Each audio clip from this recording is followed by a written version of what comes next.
Okay, so your presenters today, I'm going to have my colleague introduce himself, and so you get to know a little bit of who we are and what we do. So Fernando.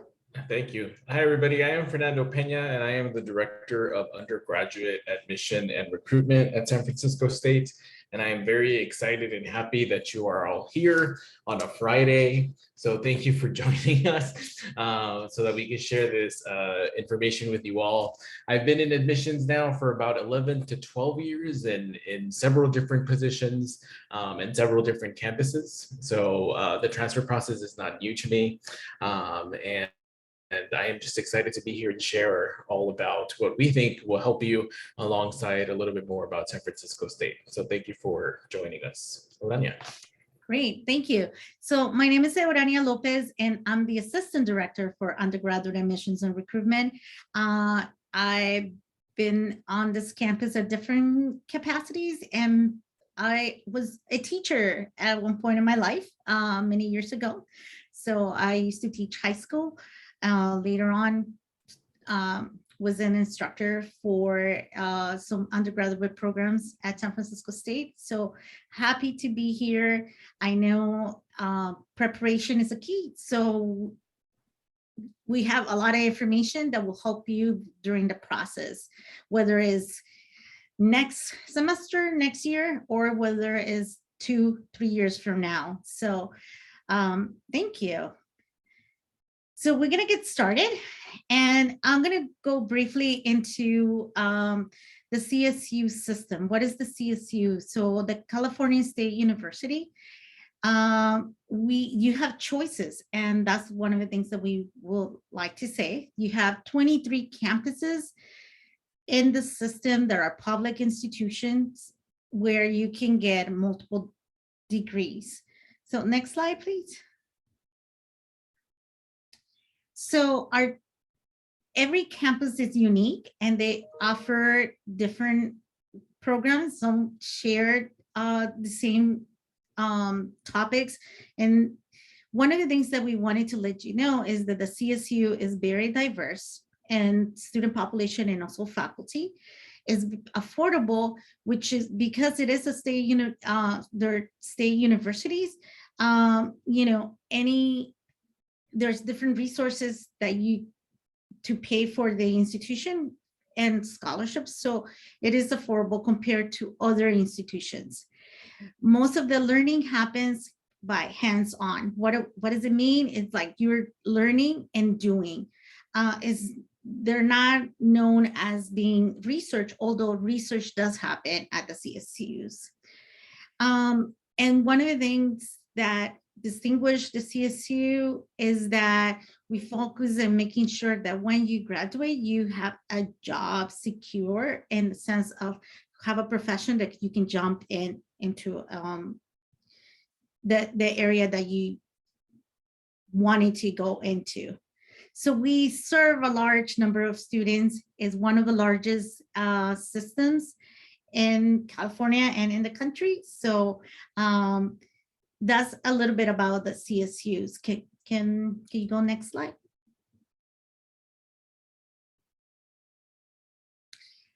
So, since you have all the colleges, all the universities, you have the CSUs and the UCs, but for the CSUs having 23 choices, how do you choose a campus? In my opinion, one of the things that you need to do is think about what is it that you like. What are you comfortable in a college, at a university that is large, or do you prefer, more of a close campus or like a smaller campus? The location, are you willing to relocate? Can you relocate? Can you go from one city to another? Those are things to take in consideration because that's going to make a difference. Oftentimes people say, oh, I want to go away from home. And the reality is that they might not necessarily be economically or emotionally ready. And then, that will prevent the success. So location, a very important thing.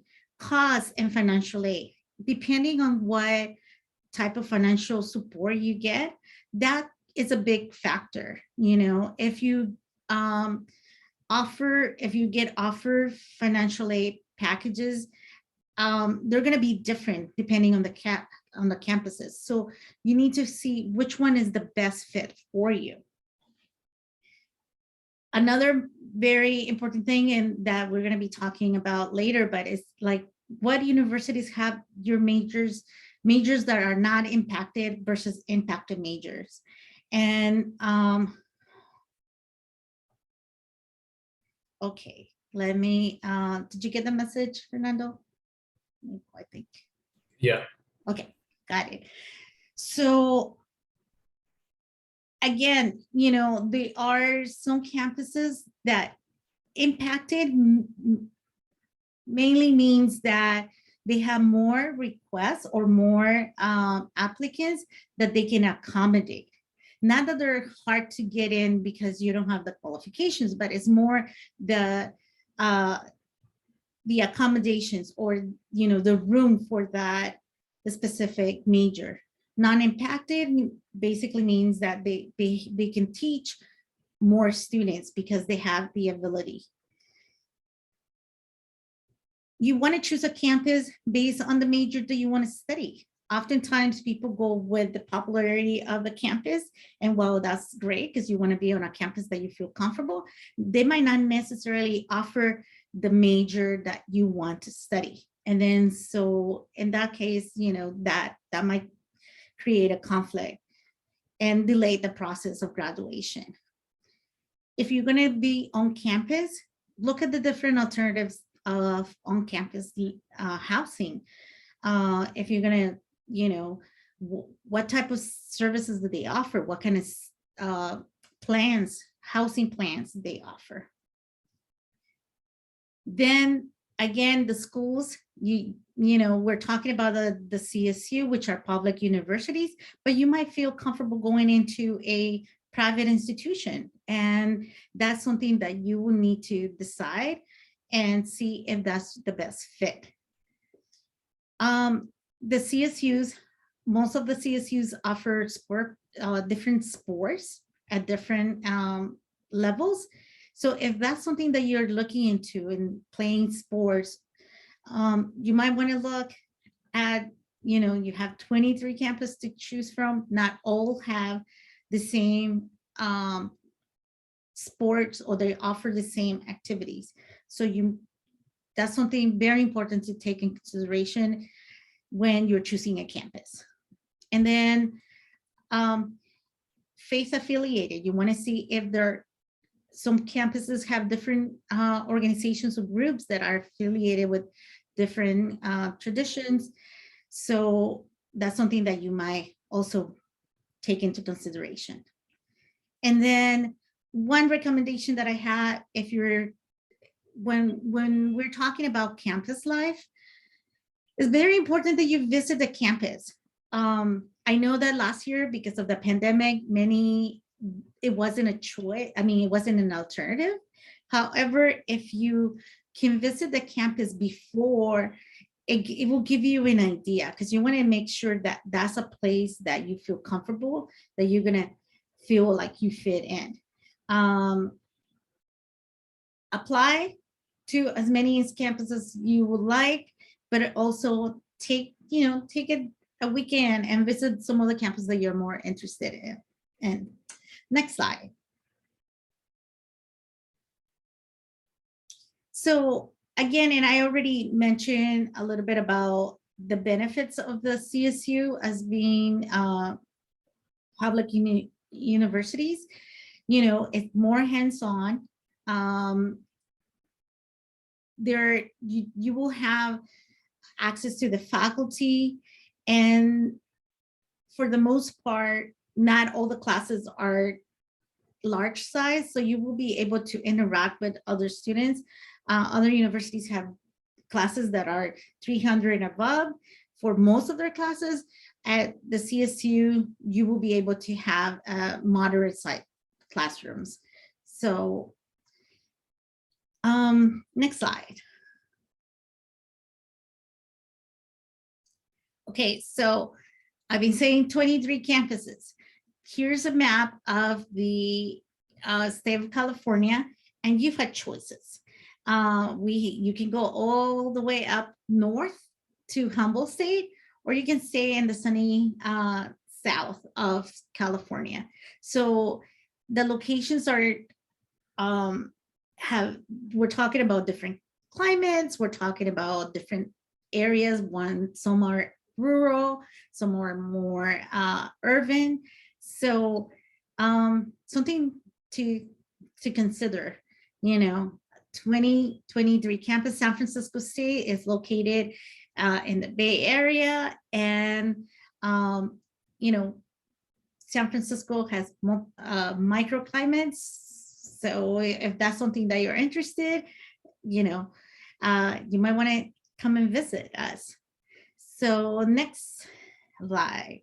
Let me just add on something, Urania. Yes. When it comes to location really does matter, because really think about the industry that's around the university that you are attending, right? So if you're in San Francisco State, for example, we are right next to all the big tech firms, right? If you want to do tech, if you want to do any of those type of industries, if you're in a major city, you can technically do anything, right? If you want to do health, if you want to do business, if you want to do whatever, location really does matter. So it's something that you really want to pay attention to as far as which university you want to attend.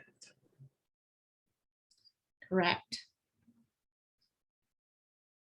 So here we just wanted to show you like the different size of different campuses in terms of student population. So small campuses like Channel Island, Monterey Bay, Humboldt, they're small because of their student population. They don't exceed over 10,000.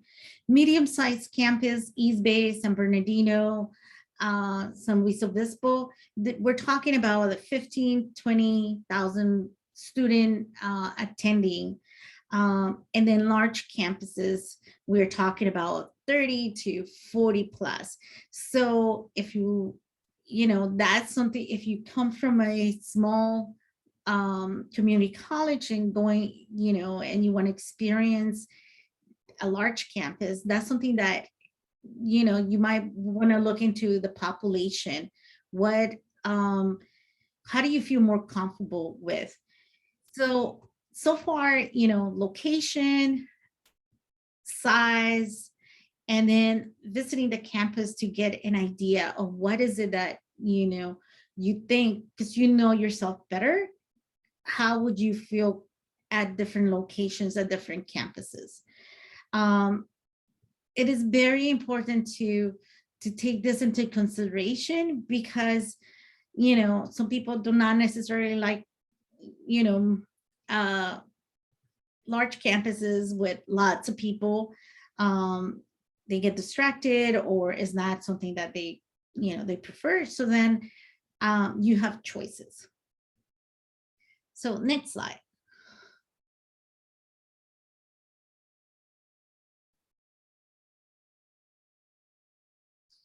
Okay, so, and I talked about this early on. What is impacted and what is impaction?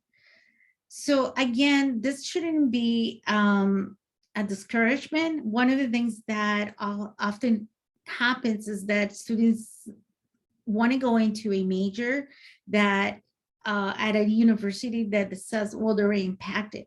That doesn't mean that you will never get in. It might mean that you will need to do additional application or additional or supplemental documents that you will need to submit, or that you need to have a specific GPA or have the prerequisites. So impaction, again, only means that your major, it's that the college does not have enough room to accommodate all the students. And rather than taking all the students who apply to that major and not being able to offer classes for them, they're deemed impacted. So with the impacted majors at different colleges, different universities have different majors impacted. So, for example, San Francisco State will have one impacted major. I'm just going to use nursing, for example, but that doesn't mean that Sonoma might have nursing as an impacted major. So that's something that you might want to look into it. So next slide.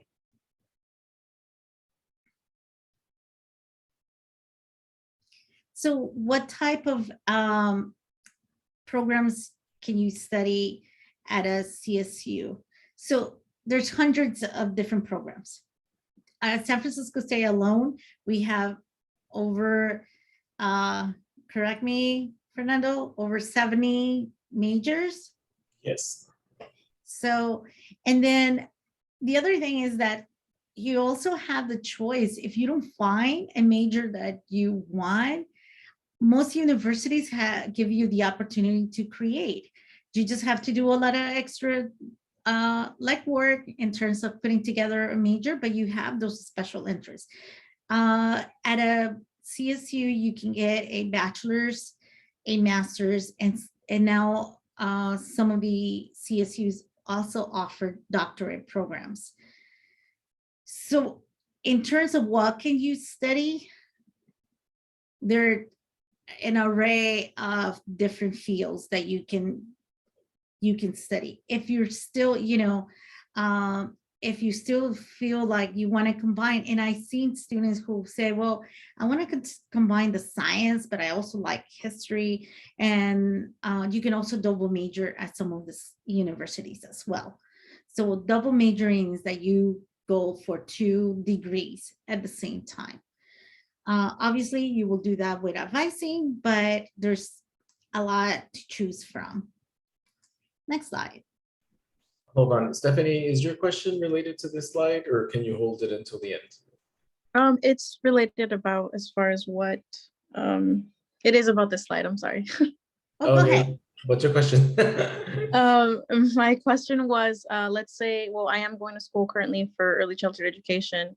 And so I've been taking, my GEs at SMC, and most of my classes are ECE related. So if, let's say, I transfer, is it still possible to change that major if for whatever reason I'm not interested in early childhood education anymore? Yeah, most of the times it is. But one of the things I encourage you, because some majors like that might be impacted. So, or the major that you want to go into might be impacted. So you really have to do your homework with the institution and see what space is like. If they have a lot of space, then yes, they can accommodate you and change your major right away.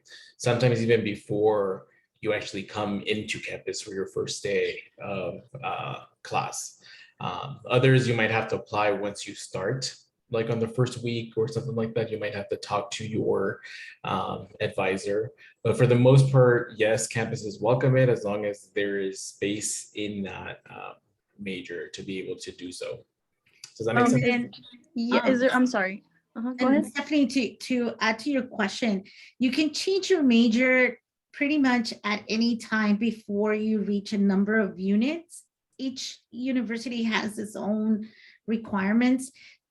So for example, if you transfer as you have enough units that are transferable, and that makes you eligible for admissions at a CSU, you can still change your major. You don't have to stay within early childhood education.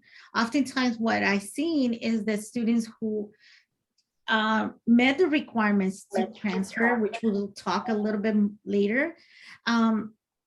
Once they meet the requirements and they have all the units, then they come to the university thinking, oh, well, I'm going to stay on early childhood. Later on, they decided, well, you know what? I really want to do psychology. And they can do that. Again, you want to do that with the advice of a professor or an advisor, because that might delay your graduation time.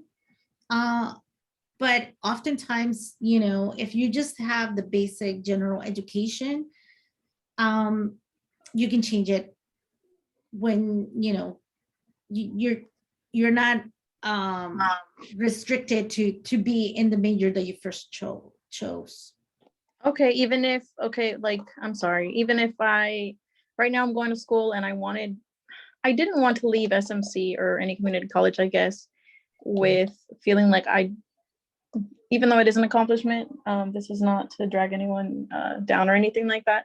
Just my personal goals, I wanted to get out of SMC with an AA. So even if I do that, I can still change my major when I go to a CSU. And then also, I'm sorry, how can I find out how much space is at a certain CSU? Well, it depends. Like the spaces will always be there. I just say that because some students want to go into like the really competitive majors like nursing or something like that. That's all that I mean. I wouldn't really worry about the space or that you might not have the opportunity. Most of them you will have it. You're already admitted, you can change your major. But if it's a highly specialized major that may be impacted, you may not be able to. You just want to check with the counselor, but you should be. Okay. And you can reach out to us later on and we will be happy to connect you to one of our transfer specialists. And for all of you, I know you go to SMC. I'm also from LA, FYI, I forgot to mention that. So go Dodgers today, FYI. Even though I work for San Francisco State, I am rooting for my Dodgers.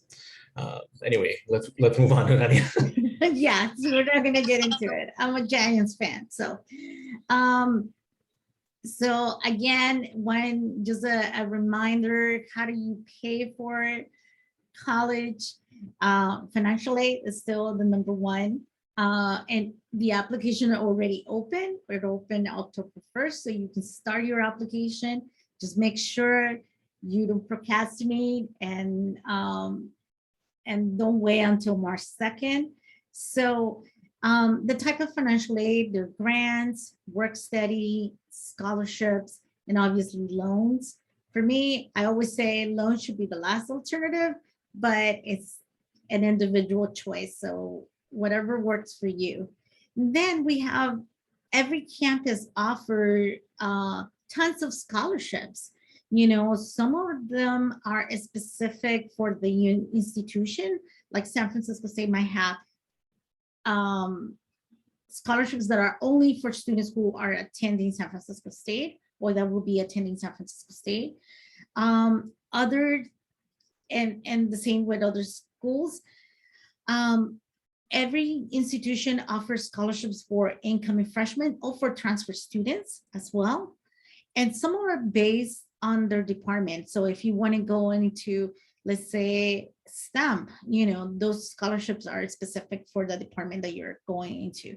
And of course, the private-based scholarships. Privates, remember, one of the things that I always say is scholarships is free money. Yes, you have to work by putting your essay and submitting your application, but you don't have to pay back the scholarships. So the private base, there's so many scholarships, regardless of your immigration status too. So that's something that, you know, you can also look into. And I have known students, I myself received some scholarships, and that's how I was able to afford college. So apply for financial aid, FAFSA or the California DREAM Act. They're both open and they need to be submitted before March 2nd. Don't wait. The sooner you submit it, the sooner that you will get information. So, and don't forget to add the campuses that you want the information to go to. So next slide. Okay, I'm now going to pass it on to Fernando, who's going to be talking about more of the ins and outs of transfer requirements. Yay, so I get all the fun stuff. So it's very important to remember that there are a couple of different pathways that you can take as a transfer student. First and foremost, at San Francisco State, we actually, and a lot of campuses now, are offering what we call lower division transfer. So that certainly is an option for you, also coming from a CC in California.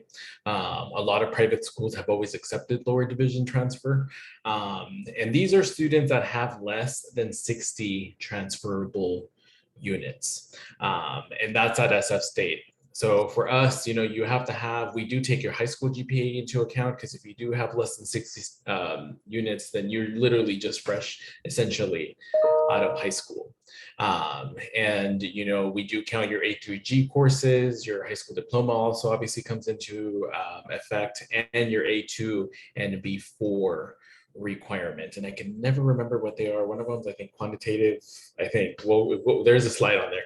The English and the And English, quantitative. yeah. There you go. So just know that there is a lower division transfer pathway for you if you have less than 60 units and wish to transfer right away. And there's a lot of pros to this. There's, if you have cons, you may want to take a little longer at the community college, or Stephanie mentioned she wanted to get her AA. That's perfect. That's great for her, or for any other person. If you want to, start right away and have more time at your four-year institution, you can also do that. Lower division transfer allows you to be able to do that as well.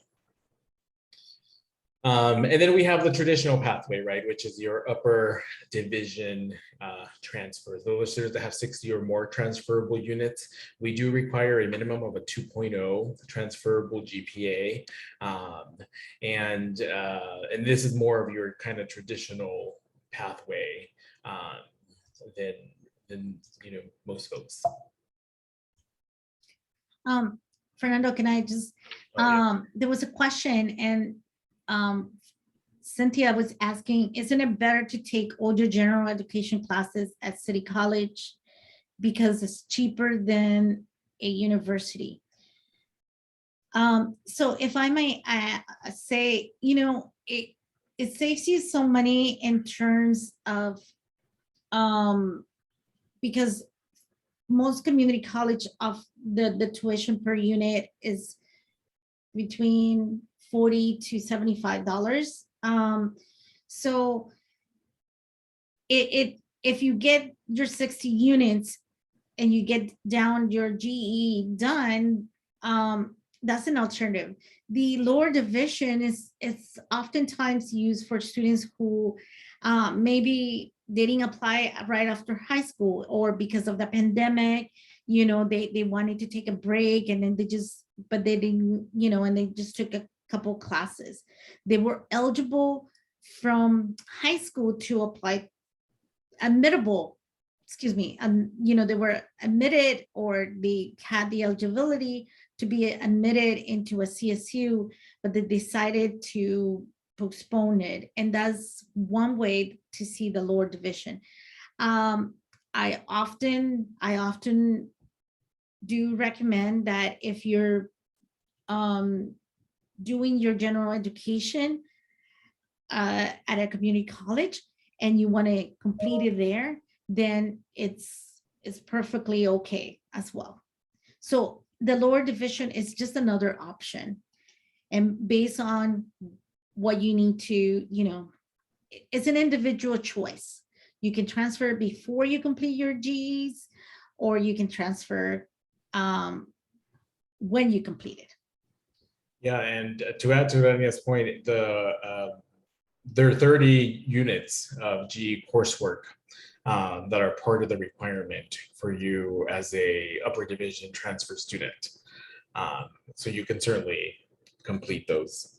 What you see here are what we call the Golden Four. And you may have heard of these already. So these tend to apply to most CSUs. And it's, the four requirements that we deem as essential for you to have completed as you apply for transfer admission. So that's A1, A2, A3, and B4. So you definitely want to make sure you check with the CSU campus that you are applying to if they have any different requirements on these. There are a lot of tools out there to help you in your transfer planning. And I really encourage you to visit some of these if you haven't done so already. So for those students that are doing an ADT, an associate degree for transfer, there's California Promise. That's something that is certainly there for you.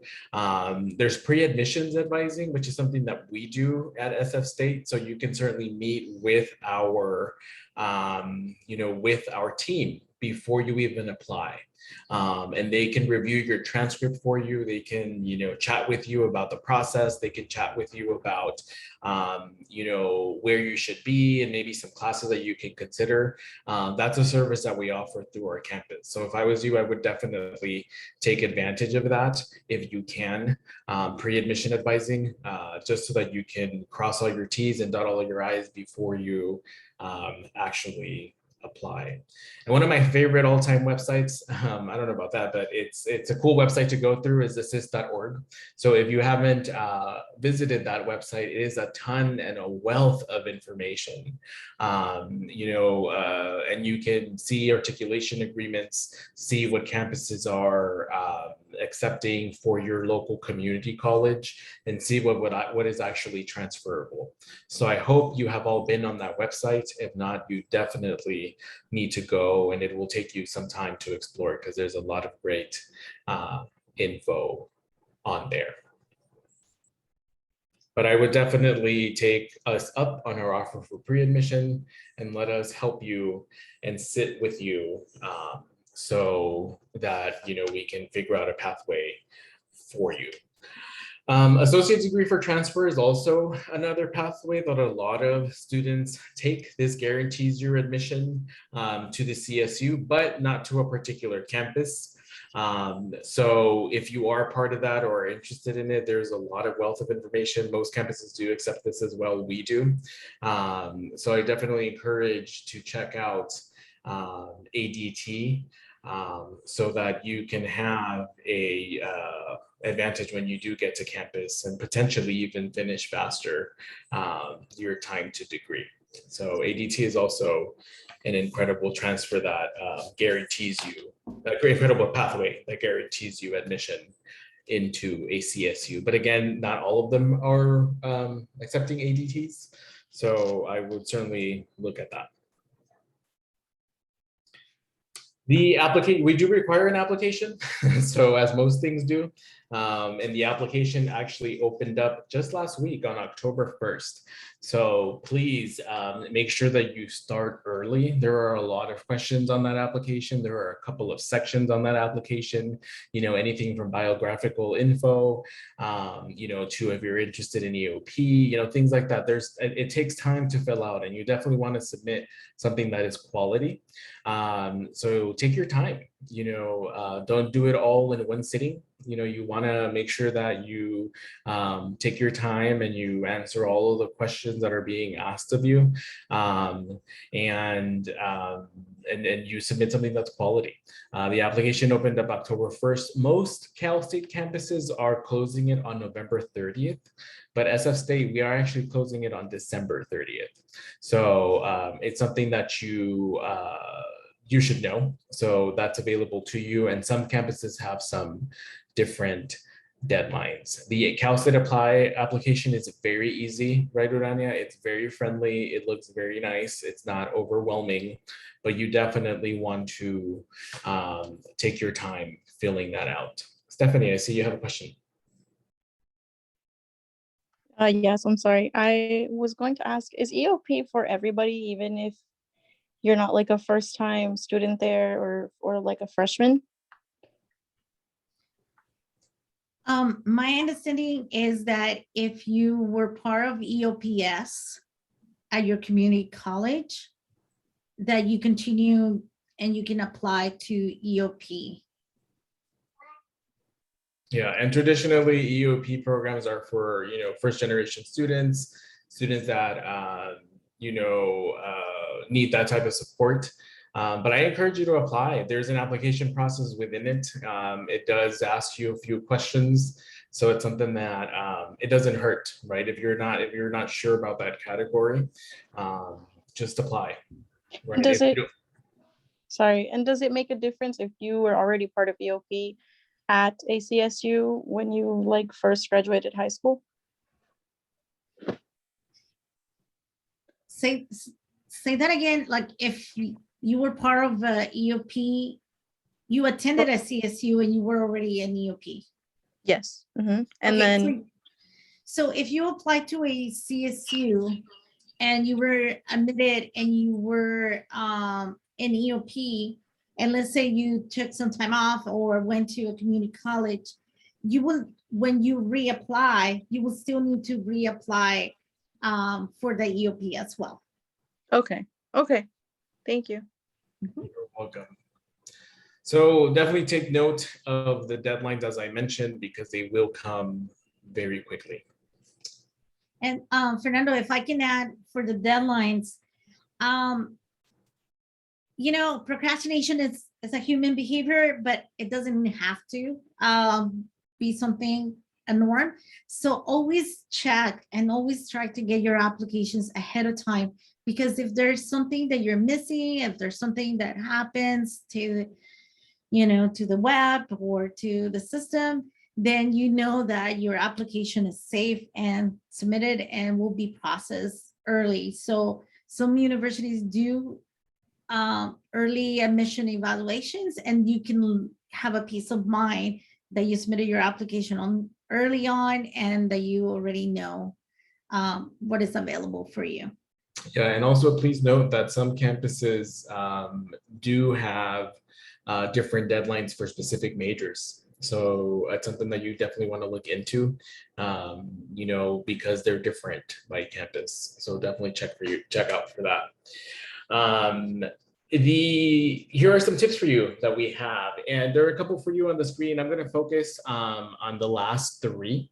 So do your research and ask questions. You know, that's something that's absolutely critical in this process. The admission teams, outreach teams are there to help you. So reach out if you have any doubt. They have a ton of events that are happening from now up until December. So you can, you know, register for those. Just this event, just similar as this one. You know, I offered you pre-admission through our office. So that's something that you can take advantage of by visiting our website. We have a ton of events ourselves as well. One of the things I added on here in one of my messages in all of my years of admission experience is work your way backwards. So know when that deadline is and work your way backwards, right? You want to give yourself enough time to submit it. You want to give yourself enough time to submit all of the documents that are required, right? Your transcripts, all of that fun stuff. You want to give yourself enough time to go to your community college to request those transcripts, right? There may be delays in your community college. You know, people are working from home. So give yourself enough time, work your way backwards. Put those on your calendar, those deadlines, put all of that, all of your to-do list items on there.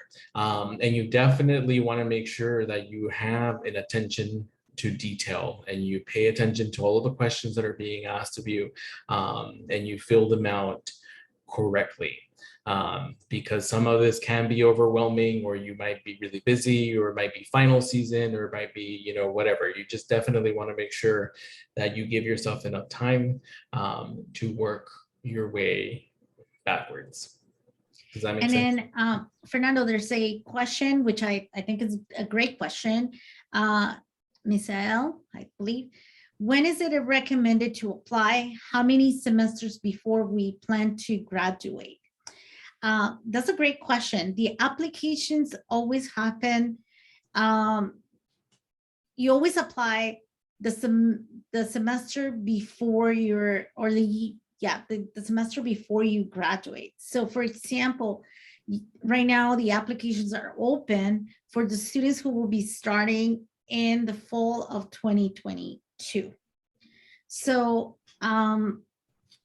so if you still have like a couple more classes to take at the community college, just think about the last semester, that your last semester in the community college, that's when you apply, because you always apply before, like a year before you start the school. So the other thing that I wanted to say, because I know there's, you know, another question, how early is too early?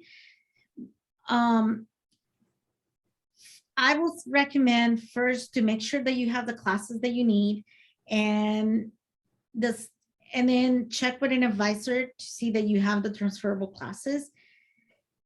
You can apply as early as October 1st, which already passed. So today is a good day to apply. If you're going to be done with your AA or with your general education by the end of the semester, by the end of next semester, excuse me. Yeah.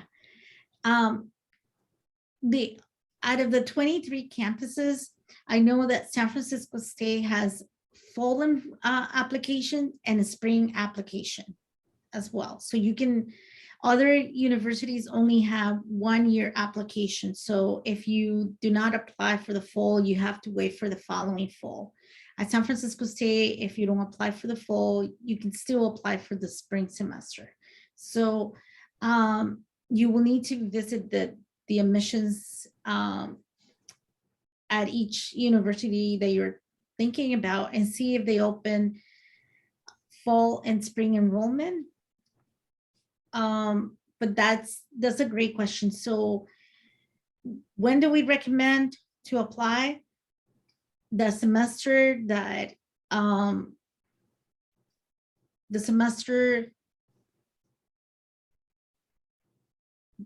at least 2 semesters, now I'm getting confused, before you're going to complete. For example, your application right now, you're finishing the fall. You apply to, let's say you apply to San Francisco State. I know all of you are going to apply because now you have 2 people that you can say that you know. So but you still have a class pending that you're going to take in the spring semester. Well, the application needs to be submitted this semester, regardless of what you need to take on next semester. Does it make sense? Yeah, you brought up, let me just interject there. You brought up a really good point with this last point. And there is no real answer to this, right? Because technically you can apply, it's recommended that you apply, at that point when the next semester you're ready to finish, right? Or graduate or whatever it is that you want to call it. But to me, my recommendation is that you get all of your T's crossed and all of your I's dotted when it comes to requirements, right? If you can do the golden 4, do all of the requirements and complete them before you apply, then you will be in a better position to do so. Some universities might admit you, right? If you have courses that are in progress, and that's great and that's perfect. But like Urania said, that's a little bit of a gamble, right? Because that course is in progress, let's say in the spring, right? You applied in the fall, you got a really nice letter from me with my signature saying that you've been admitted. And then at the end of the spring semester, we email you back asking for your grades. And let's say you didn't do great in that course and you failed it. Now you're going to get another letter from me saying that your admission has been rescinded. So we definitely don't want to do that, right? We want to position you so that you have all of your requirements, you take all of your courses, whatever it is that you want to do. And that's why you take advantage of services like pre-admissions advising, right? That you can chat with an admissions counselor to get your transcript reviewed. Anything else, Urania, on that? Yeah, no, I think that that's very important, just to know. And also remember that just because you apply and you enter the grades and the classes, that you're done. You're not. You still will need to submit final transcripts, and until, because you might get a letter from Fernando saying, yes, you were admitted. And it's conditionally because we need to see final grades. So again, you apply ahead and you list the courses that you already took and the grades that you already have, and you list the classes that you're planning to take the following semester. But once the semester's over and you get your grades, you have to remember to send your transcripts. Yeah, and then there are 2 other questions right now. Cynthia, right now we're accepting applications for fall 2022. So people that are starting in fall of 2022, and that's when you're finishing your coursework. So you're not done, right? So I would definitely encourage you to visit pre-admissions advising, and we can put our emails at the end of the chat so that we can kind of look at your situation a little better. The same thing for you, Emily. You asked about 2 transferable units for fall 2022. I can't possibly answer that. We have to look at your transcript and see how we can better advise you. Does that make sense? Cool. Let's move on. And like I mentioned, there are a lot of services that we offer to help you, right? So there's pre-admission advising, that I highly encourage you. I highly encourage, and Renani also mentioned this, visit the campus. Really do visit the campus. That makes a huge difference if you can. Campuses now are opening up for tours that are in person. I highly encourage you to do that. When I was applying to college, I got into Berkeley, I got into other universities, and I chose UC Santa Barbara for my undergrad because I visited and I fell in love with it and I really saw myself there. So visiting a campus makes a huge difference. So please, if you are able to, we would love to have you. We also have virtual events where you can visit us virtually. We talked a lot about doing your research, making sure that you understand what campuses offer, what their alumni are doing. You might want to look at that as well. What the region offers for you, depending on your field, right? Maybe you want to go into medicine. Are there huge hospitals in the area? Right? Maybe you want to go into film, is there, studios, are there, those type of opportunities in the city available for you, right? You want to check that, you want to do your research, and you want to be informed. And then finally, I recommend that you follow campuses on social media. Follow us on Instagram right now. We are SFSU. I can't even remember our handle, Eurania. Hold on, give me 1 second. I can't even remember. We have so many. SF State Admissions, sorry. We are SF State Admissions on Instagram. So please make sure that you add us. We are adding a lot of our events on there and a lot of posts that remind you about certain deadlines and things that are upcoming. So you definitely want to follow us on Instagram, SF State Admissions on IG. And like we mentioned, we are here for you. So we do have a few minutes for a couple of questions, but I encourage you to write that email down, visit our website, feel free to call us. You can scan this code on the screen and this will add you to our mailing list. So we will remind you about all of those events, all of those deadlines, all of that fun stuff we just talked about. So you definitely want to stay on top of all of that. Urania.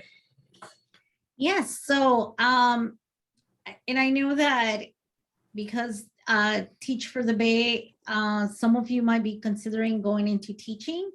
I just want to say that, teaching the teaching credentials happens once you get your bachelor's, if you want to teach TK to 12.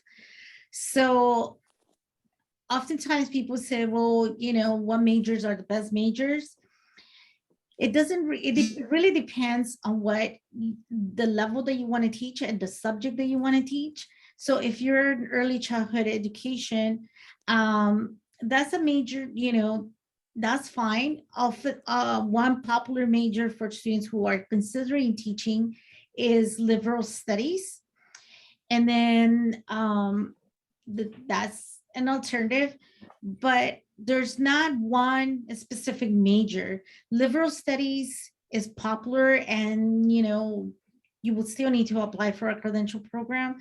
Early child and adolescent could lead to a teaching credential as well. So don't be ready to explore. I think that's definitely one of the things. There's also programs that you can do as an undergrad that will facilitate the process of applying for a teaching credential as well. So I know that at San Francisco State, we have the early childhood teacher preparation program. And we recently, I was told we recently have a history and ethnic studies So what does it mean? It just means that you take some courses while you're doing your bachelor's, and then you can later apply to a teaching credential without having to take CBES or CSETs. So I will also add in the chat some information where you can get more advising. Are there any questions? Anybody that wants to chat openly? Are you gonna send the slides on email, or do we have to do a survey? My understanding is that you will be getting, some of you will be needing a certificate, and we will be mailing those out to you if you register. So the recording is going to be available on YouTube by the organizers of the conference. So if you register, we have your email, and we will be sending the certificates. Bye. And just know that we are here to help you in this journey. So there's our contact information. You can also look us up online. If you have any questions, we are certainly here to help you and to guide you in this process. Any questions, anything that probably you would like for us to revisit, or that you've been dying to ask? Now it's time. May I leave now? Sure. Bye. Bye. Roughly around how many students do you guys have at your school? Do you mean currently, or how many do we admit? No, as in like how many people are already there, like population wise? Like, is it considered a large campus? We a have small one? 29. We have 29,000. It's almost large then. Yeah, you could say that. I would consider it actually mid-sized, but it's 29,000. It's like mid-sized getting too large, but I would probably keep it at the 29,000. Thank you. Gina has a question. How do you can reach us? If you email us, outreach@sfsu, we all have access to that email account, and you also have my email as well. So feel free to reach out that way.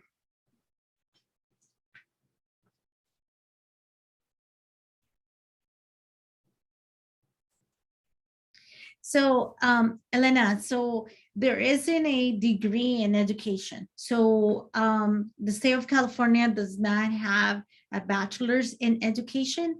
So that's why I was referring to that, that you would need to choose a different major. So education, you can only get a master's or go for a teaching credential. But there's, so if I understood your question, so none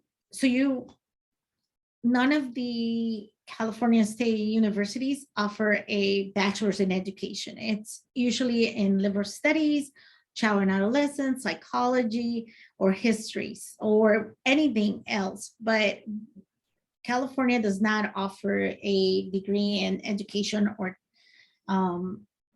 so that's the difference. It's something with the law where we cannot offer a bachelor's in education.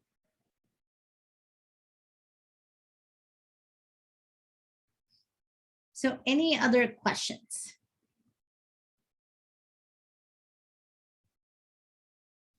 Well, thank you so much for joining us today. You now have contacts at San Francisco State, and we will be happy to, stay in communication with you.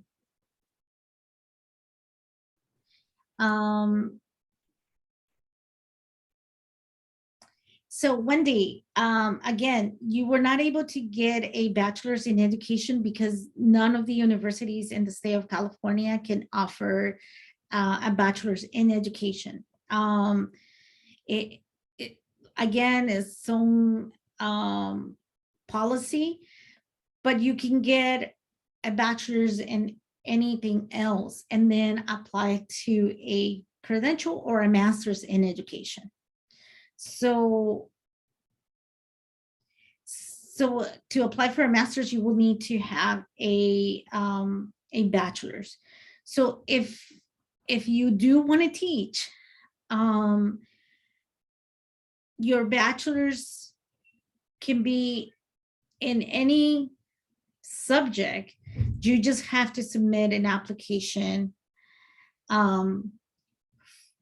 later on to apply for a teaching credential. As of right now, I know that there are some campuses that offer a bachelor's plus a credential, like I know Long Beach and some private institutions where you go and get your bachelor's, you complete some additional courses, and then you can complete your credential at the same time. San Francisco State does not have that yet, so.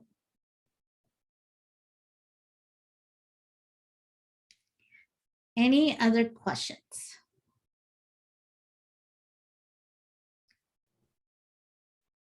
Well, thank you for staying all the way to the end. A pleasure.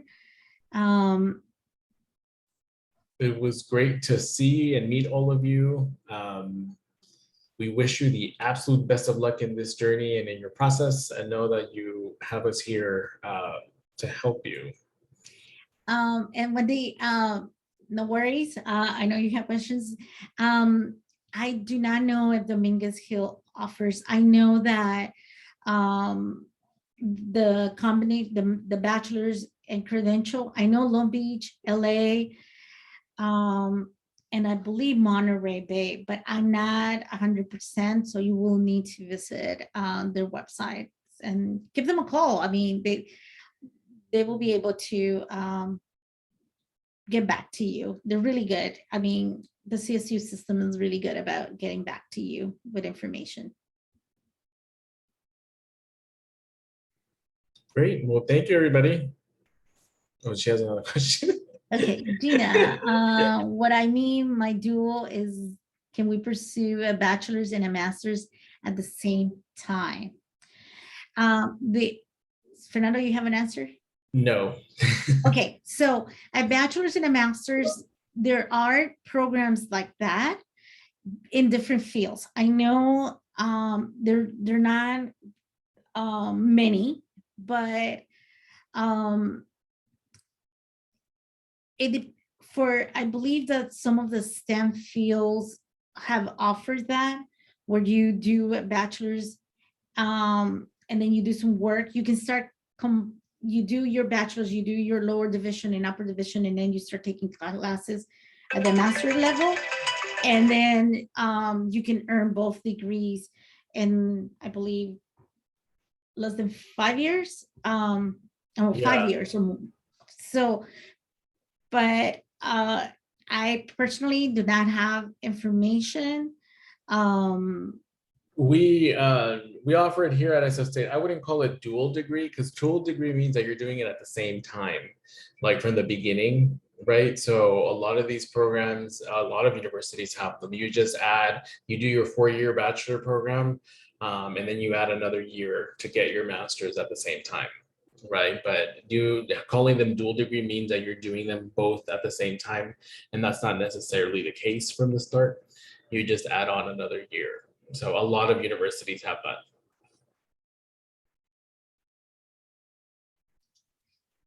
Oftentimes there are programs that you can do a bachelor's and a certificate. So you can do that.